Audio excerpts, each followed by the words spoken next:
enfrenta la disminución más baja de nacimientos en toda la región. Más personas han optado por no tener hijos ante el incremento del costo de vida. Quiero tener una buena estabilidad económica para poder tener un hijo ahorita. Tengo un hijo.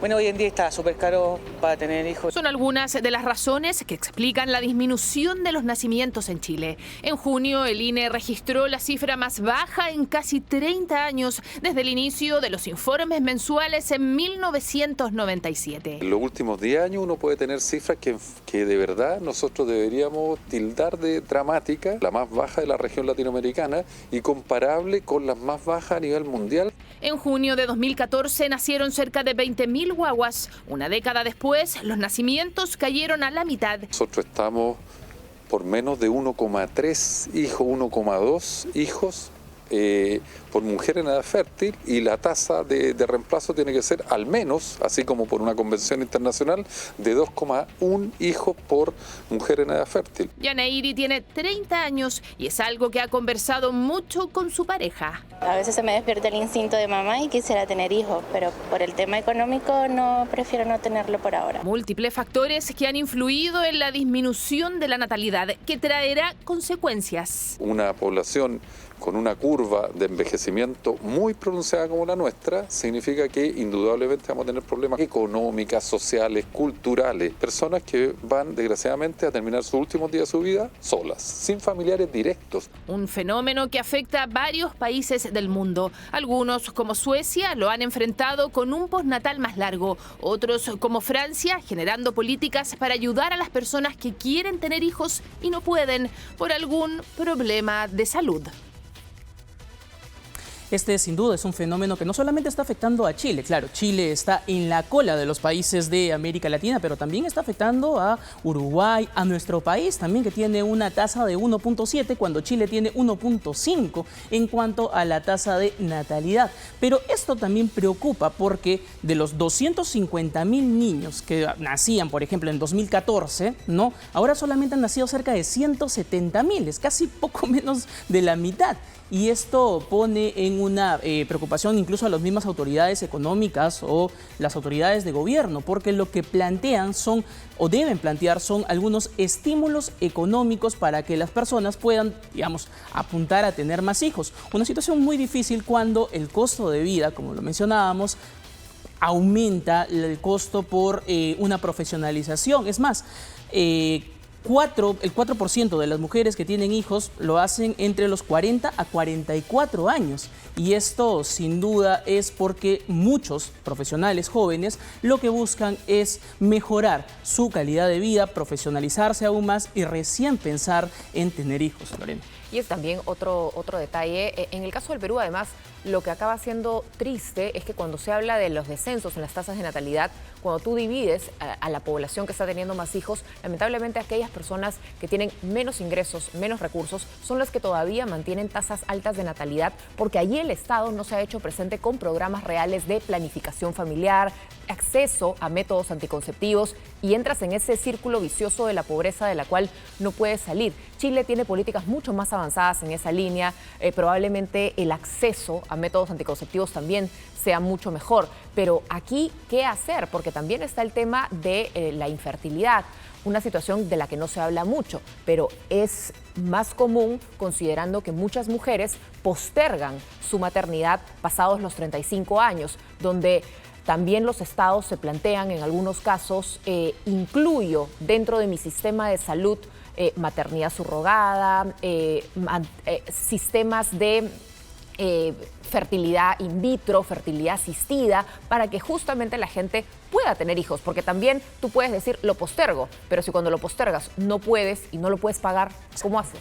Ya piensa que es de repente demasiado tarde o no tiene los recursos suficientes como para poder pagarlos. Es muy costoso. Exacto. Es por eso que muchos países, por ejemplo, han optado, como por ejemplo en Israel, donde el tema de la fecundación in vitro es gratuita. Es más, en las elecciones de Estados Unidos... En Argentina también. Exacto. Y en las elecciones de Estados Unidos ya estamos hablando, por ejemplo, de un Donald Trump que dice que las aseguradoras van a tener que pagar los procesos de fecundación in vitro, justamente porque la gente necesita tener, o digamos, las posibilidades, ¿no? Todos los beneficios para que puedan tener hijos. Es más, algunos países como por ejemplo Corea del Sur te pagan hasta $750 para que puedas tener hijos. En otros países como por ejemplo... Canadá también. En Canadá, exacto. Hay países en donde te dan 7 meses, ¿no? De vacaciones, de licencia en realidad, para que, por padre, para que puedas acompañar a tus hijos, y esto también afecta, cierto modo, la productividad del país. Es decir, cuando a posteriori, por ejemplo, el número que está creciendo de personas muy adultas, es decir, personas viejas en Chile,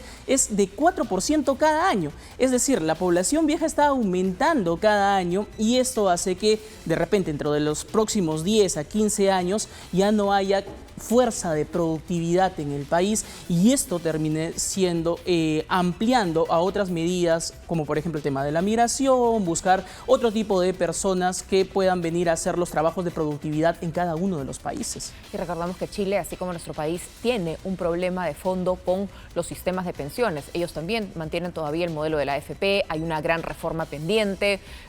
Hubo también muchos retiros, muchas disposiciones, y entran al mismo proceso.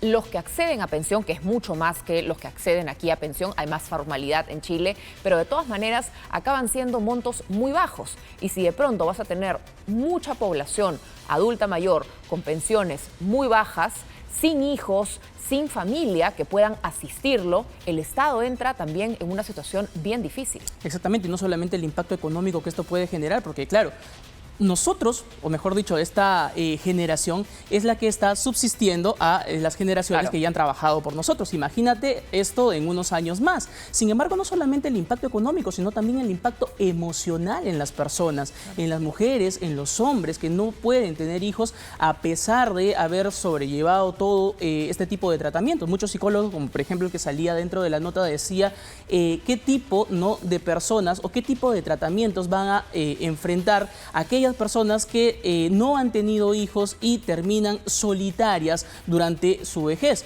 Claro, que para algunos podrían decir, oye, yo no he querido tener hijos, ¿no? Y yo no quisiera saber cuáles son, a dónde quiero llevar mi vejez. Sin embargo, eso también tiene impactos económicos notables. Y tiene impactos emocionales. A veces dice, pero uno no puede decir que tiene que tener hijos para estar acompañado. Estar acompañado no es un crimen. El querer tener un compañero de vida, por ejemplo, el querer tener hijos, donde así como uno acompaña a sus padres, porque hay momentos donde los adultos mayores ya no necesariamente pueden movilizarse todos, solos, económicamente no se pueden asistir a sí mismos por más esfuerzo y dedicación que le hayan metido a su trabajo durante muchísimos años. No está mal que de alguna manera uno quiera en alguna etapa de su vida poder reposar o recostarse en otro individuo, ¿no? Yo creo que no lo haces por egoísmo, sino por amor. Exacto. Por querer compartir desde tu rol de abuelo, desde tu rol, no sé, de bisabuelo, incluso diferentes momentos de tu vida. Exacto, y compartir hacia las nuevas generaciones, digamos, un nuevo país, de algo que tú estás queriendo. Tu conocimiento, tus experiencias. O sea, yo creo que es distinto para nuestros padres si tienen hijos. O sea, el haber sido padre, haber sido abuelo, el ser tú mismo una persona que decide también no tener hijos y enfrentar la vida de una manera distinta también es absolutamente válido. El problema es cuando se te quita la oportunidad. Y cuando el Estado también debería apoyarte un poco más, porque lo que estaban, por ejemplo, pidiendo muchos de los profesionales que han sido entrevistados para esa nota es que dicen, yo, claro, tengo un hijo. Como mujer, de repente, a veces soy hasta madre soltera y tengo un hijo, o de repente entre mi pareja y yo debemos trabajar, ¿y quién cuida a mi hijo? Lo que piden es que el Estado sea, digamos, quien se encargue de el cuidado hasta cierto punto de la edad de nuestros hijos, además de que tenga algunos beneficios económicos. En realidad, el cuidado de un niño requiere de mucho trabajo, de mucho esfuerzo, y también del apoyo de, justamente, muchas personas piden apoyo en sus padres, ¿no? Claro. Que lo cuiden los abuelos y todo eso. Entonces, para un profesional que está en esta etapa de realización, muchos están prefiriendo dejar a un lado y de repente a los 40, cuando en el promedio ya están realizados profesionalmente, apuntar a tener un hijo, y eso pone en una situación complicada biológicamente, porque también es mucho más complicado y las cifras no lo condicen como tal. Sí, las cifras son al final del día las que terminan mandando en la ecuación, ¿no? A veces, además creemos que no se pueden compaginar, no pueden ser compatibles. Si yo quiero ser buena mamá o buen papá, tengo que no poder trabajar, o tengo que tener cierto horario, o tengo que ganar tanta plata. Y no necesariamente considero otros factores como la propia juventud. Exacto. El propio hecho de tener una energía distinta. No es lo mismo ser papás en tus 20, papás en tus 30, papás en tus 40. Vas a amar igual a tu hijo, por supuesto. Pero además, todo ese plan de vida, esa casita perfecta, la vida te puede sorprender una enfermedad, te puede sorprender el desempleo. Hay también muchos factores complicados a tomar en cuenta. Es difícil realmente poner en una burbuja cuál es el momento ideal.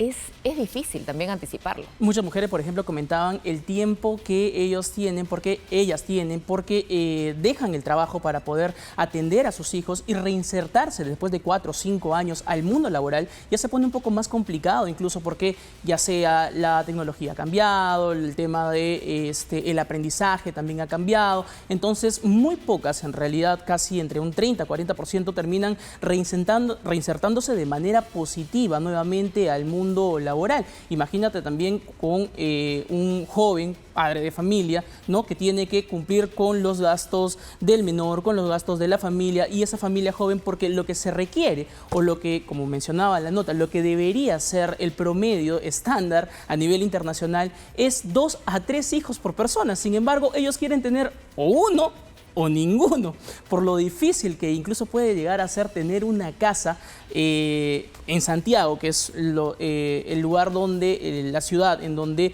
se dan más tasas de baja natalidad. En realidad es muy difícil conseguir una pieza, un departamento, una casa, y eso hace que puedas o que tengas que ir a otras regiones, a otras ciudades.